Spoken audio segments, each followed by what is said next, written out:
आज पदयात्रा का विराम दिन है। सबने कहा कि बोलो।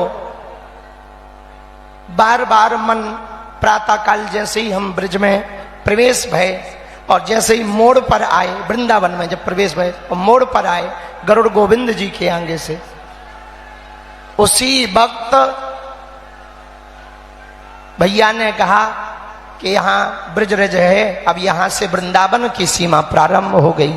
और जब ब्रजरज शरीर में लगाई, प्रणाम किया, तो हमारे मन में एक ही बात आई कि ठाकुर जी अब आपके श्री चरण शरण में हम आ गए हैं। हमारे बालाजी आए हैं और देश के कोने कोने से सभी सनातनी हिंदू आए हुए हैं जो सिर्फ सनातन के लिए, हिंदुत्व के लिए यहां पर एकजुट हुए हैं। ब्रजरज को माथे लगाया और धन्य है सभी पदयात्री।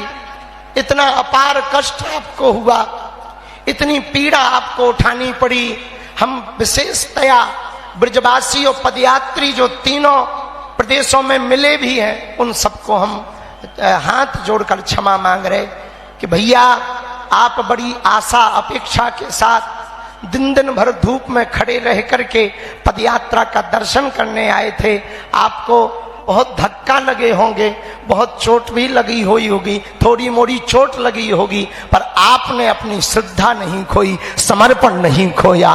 धन्य है आपकी श्रद्धा, धन्य है आपकी आस्था। हम बार बार आपको दंडवत कर रहे हैं।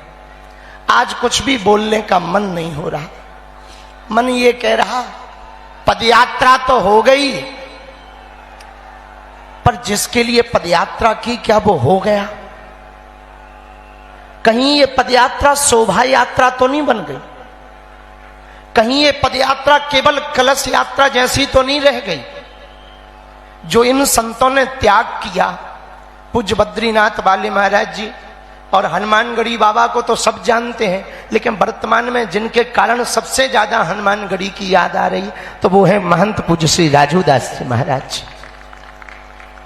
इन सब संतों ने बड़ा कष्ट सहा, छोटे छोटे बालकों ने कष्ट सहा, धक्के खा गए फिर भी उठे।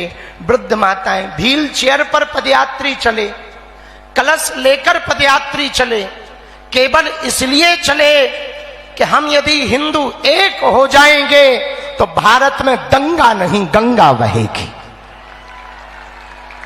और एक बात कहें, हम थके नहीं हैं, बस थोड़ा सा सोच रहे हैं कि अब ये तो हो गया, अब आगे क्या करना है उसकी तैयारी कर रहे हैं।